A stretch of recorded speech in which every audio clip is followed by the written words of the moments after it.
주말 아침을 열어주는 라디오 매거진 위크엔드. 오태훈 아나운서가 함께합니다.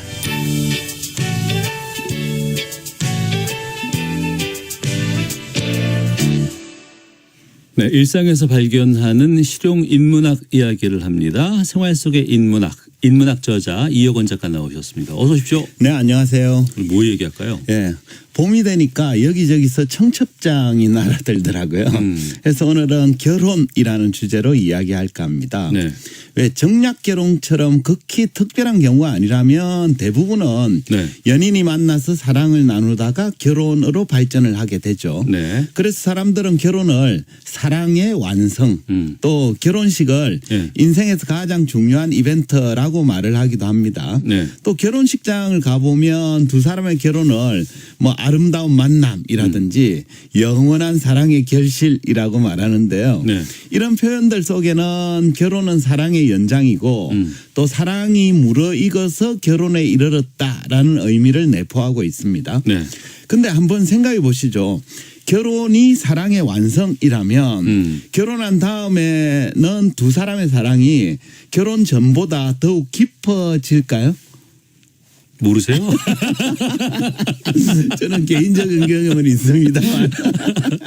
뭐 여러 가지 얘기가 있을 수는 있겠지만 네. 뭐 결혼하고 나서는 그래 뭐 정으로 사는 거지 뭐 이런 말도 하고 하잖아요. 그렇죠. 예. 맞습니다. 결혼을 사랑의 완성이라든지 세상에서 가장 아름다운 이벤트라고 표현하는 건 그렇게 되기를 바라는 희망사항에 가깝고 네. 실제로는 현실과는 조금 무관한 미사여구에 불과한 경우가 많습니다. 왜 그 현실에 대해서 좀 솔직하게 말하기를 즐기는 사상가들, 철학자들 이런 사람들이 주로 그런데요. 네. 그분들은 결혼에 대해서 평가를 할 때 우리가 결혼식장에서 자주 듣는 축복의 말과는 다르게 말하는 경우가 많습니다. 예컨대 영국 작가 서머치 몬은 이전의 혼합이란 단편집에서 이렇게 적고 있어요. 결혼은 멋진 일이지만 결혼 생활이라는 관습을 만든 건 잘못이라고 생각한다. 그러니까 결혼식이라는 이벤트는 멋진 일이지만 그 이후부터 이어지는 결혼 생활은 별로 멋지지 않다라는 뜻입니다. 영국 시인 바이런도 결혼에 대해서 이렇게 평가를 했습니다. 죽음으로서 모든 비극이 끝나고 결혼으로서 모든 희극은 끝난다. 그러니까 결혼이 행복의 시작이 아니라 네. 외려 행복 끝. 불행 시작이라고 보는 셈입니다. 상당히 혹독하네요. 네, 그죠? 또 어떤 이야기가 있습니까? 그죠? 실존주의 철학자 키르케고르는 이것이냐 저것이냐라는 책에서 이렇게 주장을 했어요. 결혼을 해보라. 그대는 후회할 것이다. 네. 독신으로 있어보라. 그대는 역시 후회할 것이다. 결혼을 하든 안 하든 그대는 후회할 것이다.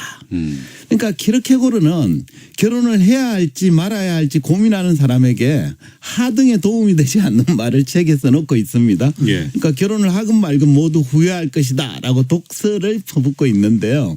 말하자면 키르케고르가 실존주의 철학자거든요. 그러니까 어떻게 사는 것이 올바른 삶인지에 대해서 끊임없이 고민했던 실존 철학자인 키르케고르도 네. 실은 결혼을 하는 게 나은 건지 아닌지에 대해서 해답을 찾지 못한 상태라고 볼 수도 있겠습니다. 그 철학자가요. 네. 결혼 안 한 사람들이 많죠. 예, 꽤 있습니다. 제가 그죠? 전체를 본 건 아닙니다만 네. 흔히 우리가 이제 이름 좀 들어봤다라는 철학자 중에는 결혼하지 않고 평생 독신으로 산 사람도 많은데요. 예컨대 스피노자, 네. 칸터 이런 분 결혼 안 했습니다. 또 니체나 쇼펜하우어 이런 분들 제가 이 방송에 좀 자주 언급하는 사람들인데요. 모두 평생을 독신으로 살았습니다. 근데 이제 그들이 왜 결혼하지 않고 독신으로 살았나 배경을 보면 네. 결혼에 대한 가치관이 좀 남다른 측면도 있겠죠. 하지만 또 여성들이 싫어할 만한 괴팍한 주장을 좀 많이 펼쳤다라는 점도 있는 것 같아요. 철학자라서. 예. 네. 예컨대 쇼펜하우어는 결혼을 왜 하는가에 대한 목적을 종족 보존 때문이다 하면서 이렇게 주장합니다. 한번 들어보십시오. 사랑에서 시작된 결혼은 현 세대의 사람을 희생시켜 다음 세대의 행복을 도모하려는 것이므로 거의 불행으로 그치는 것이 일반적이다. 그러니까 쇼펜하우어는 결혼이 부부가 자신을 희생시켜 다음 세대인 자녀의 행복을 도모하려는 행위에 불과하고 아이고. 그렇기 때문에 대부분 결혼 생활은 불행으로 그치고 만다는 거예요. 그러니까 결혼을 앞둔 사람이라면 쉽게 동의하기 힘든 관점이죠. 또 결혼에 대한 이제 주장 중에 철학자 니체의 주장은 조금 더 과격한데요. 그는 이렇게 얘기합니다. 결혼을 정의한 걸 이렇게 정의하고 있습니다. 당사자들보다 더 뛰어난 사람 하나를 산출하기 위해 짝을 이루려는 두 사람의 의지다. 그러니까 니체는 사람들이 결혼하는 이유가 상대방에 대한 사랑이나 행복을 위해서가 아니라 자기들보다 더 뛰어난 사람. 니체는 이런 사람을 초인 위브맨시라고 얘기합니다. 그러니까 네. 더 뛰어난 사람을 태어나게 할 목적 때문이라고 봤고 또 그런 의지 때문에 하는 결혼만이 신성하다라고 주장을 하고 있습니다. 철학자들이 결혼에 대해 상당히 부정적이네요. 그렇죠. 맞습니다. 또 결혼 안 한 사람 중에 왜 칸트도 결혼을 안 했다고 그랬잖아요. 예. 근데 칸트는 괴팍한 성격의 소유자는 아닙니다만 결혼에 대한 관점은 다소 파격적입니다. 그래서 칸트는 결혼을 이렇게 정의했어요. 결혼이란 서로의 생식기에 대한 배타적 소유권을 주장하기 위한 계약이다. 그러니까 상당히 거부감이 드는 정의입니다. 그죠? 당연히 칸트도 평생을 독신으로 살았는데요. 그에게는 다음과 같은 재미난 일화가 정해지는데요. 한번 소개해 볼게요. 한 번은 칸트에게 어떤 여성이 청혼을 했다고 해요. 예. 그래서 이제 칸트가 그 청혼을 딱 받고는 워낙 칸트가 꼼꼼한 성격이니까 분석을 했어요. 그 여성과 결혼하는 게 좋을지 아닐지를 두고 오랜 시간에 걸쳐서 면밀하게 분석했습니다. 계산했네. 예. 결국 칸트는 결혼을 했을 때 좋은 점과 나쁜 점을 정리를 했는데 무려 354가지의 좋은 점이 있고 또 결혼을 하면 350가지의 나쁜 점이 있다라는 결론을 도출을 해요. 따라서 칸트는 결혼을 했을 때 좋은 점과 나쁜 점 중에 그래도 좋은 점이 4가지나 더 많으니까 결혼을 수락하려 했습니다. 청혼을 받아야 된다고요? 그렇죠. 예. 하지만 그 결론을 내린 시점에는 그녀가 이미 다른 사람의 아내가 되어 있었어요. 그러니까 칸트는 청혼을 받고 그 결론을 내리기까지 무려 7년이라는 시간을 고민을 했다고 해요. 고민하고 이제 누가 기다려 주겠어요? 그렇죠. 맞습니다. 또 결혼과 관련한 철학자의 일화 중에 빼놓을 수 없는 사람이 바로 소크라테스인데요. 뭐 아시겠지만 소크라테스의 부인은 악처로 유명한 크산티페입니다. 유명하죠. 그녀는 가정은 돌보지 않고 매일 거리에 나가서 사람들 붙잡고 토론이나 즐기는 남편을 당연히 못마땅하게 생각했죠. 그래서 그는 주변 사람들이 있건 없든 상관하지 않고 남편한테 독설 퍼붓기를 좀 자주 했습니다. 그 모습을 지켜본 사람들이 소크라테스에게 꼭 결혼을 해야 됩니까? 라고 물어보니까 소크라테스는 이렇게 답을 합니다. 결혼을 해라. 결혼을 해서 좋은 여자를 만나면 행복한 삶을 살게 될 것이고 독한 여자를 만나면 자기처럼 철학자가 될 수 있다. 자기는 철학자가 된 거네요. 그렇죠. 맞습니다. 좀 유머러스한 답변처럼 들립니다만 아무튼 소크라테스는 결혼을 하는 쪽이 좋다라는 입장을 가졌습니다. 이처럼 결혼에 대한 관점은 철학자마다 서로 달랐어요. 따라서 좀 너무 뻔한 얘기 같지만 결혼을 해야 할지 말아야 할지 좀 고민하시는 분이라면 철학자의 조언 듣지 마시고 본인의 마음 끌리는 대로 하는 게 좋지 않을까 싶습니다. 예전에는 무조건 다 결혼을 해야 된다고 생각을 했어요. 그리고 이제 일정 나이가 지나면 뭐 노자가 붙기도 했었고. 근데 지금 그런 거 없어요. 그렇죠. 또 안 하는 사람들도 많이 워낙 바뀌었죠. 많고 결혼에 대한 것들이 많이 바뀌었는데 그럼 요즘 철학자들은 뭐라 그래요? 그죠. 요즘 철학자들 주장 중에 몇 가지를 좀 소개해 드릴까 하는데요.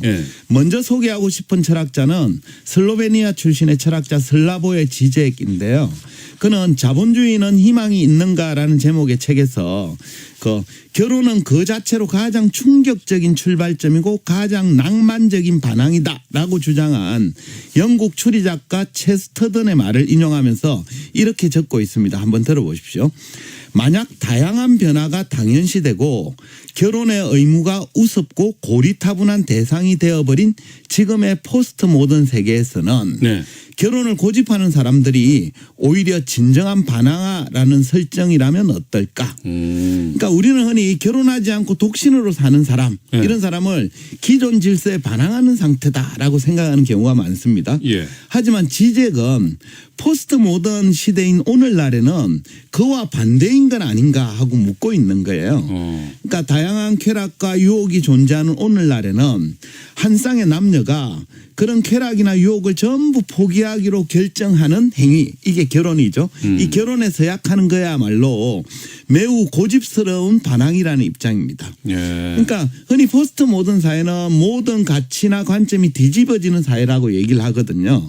당연히 결혼에 대한 관점도 과거와는 달라졌습니다. 네. 따라서 오늘날에는 결혼을 하는 상태가 세상의 변화를 거부하고 과거의 규범을 고집스럽게 지키는 것으로 시대의 흐름에 역행하는 진정한 반항이라는 관점입니다. 그러니까 말하자면 오늘날에는 결혼을 안 하는 상태가 특이한 게 아니라 결혼하기로 마음을 먹는 게 특이하면서도 고집스러운 결정이다라는 주장입니다. 그리고 확실히 일반적인 것과 다르네요. 네, 그렇죠. 예. 또 이제 한 사람 소개하고 싶은 사람은 프랑스 철학자 파스칼 브리크네르라는 사람이 이 제목이 되게 인상적이에요. 결혼 에로틱한 우정이라는 제목의 책에서 오늘날에는 전통적인 결혼 생활 외에 다양한 형태의 부부관계가 출현하고 있다 하면서 이렇게 주장합니다. 한번 들어보십시오. 예. 오늘날에는 독신으로 살거나 또 서로 자유를 허락한 가운데 성을 가리지 않는 에로틱한 우정, 또 전통적인 부부관계를 유지하며 사는 평온한 내연관계, 그리고 어디에든 속하는 탓에 어떠한 범주로도 분류할 수 없는 또 다른 관계를 맺는 간헐적인 부부들이 점차 늘어나고 있다. 그러니까 일부 일처제를 살아가는 우리는 결혼한 부부라면 배우자에 대해서는 심리적 또는 성적으로 배타적 독점권을 갖는 건 지극히 당연하다라고 생각을 합니다. 하지만 실제로는 곳곳에는 어느 범주에도 속하지 않는 형태의 부부관계가 생겨나고 있는 추세예요. 네. 예컨대 지금 우리 사회에도 혼인관계는 유지하되 부부가 서로의 인생에 관여하지 않고 각자 인생을 즐기는 상태, 이걸 조론이라고 그러죠. 조론 부부가 실제 생겨나고 있거든요. 이것도 그런 형태의 일환입니다. 이처럼 오늘날에는 전통적인 결혼관이나 부부관계의 관념이 무너지고 곳곳에 새로운 형태의 변화가 일어나고 있다라는 게 브리크네르의 진단입니다. 실제로 이게 많이 달라졌던 건 인정이 돼요. 정말 그렇죠? 그래요. 예, 네. 맞습니다. 근데 이제 전통적인 결혼관을 가지신 분이라면 여전히 지적이나 브리크네르의 주장에 좀 거부감이 들 수도 있습니다.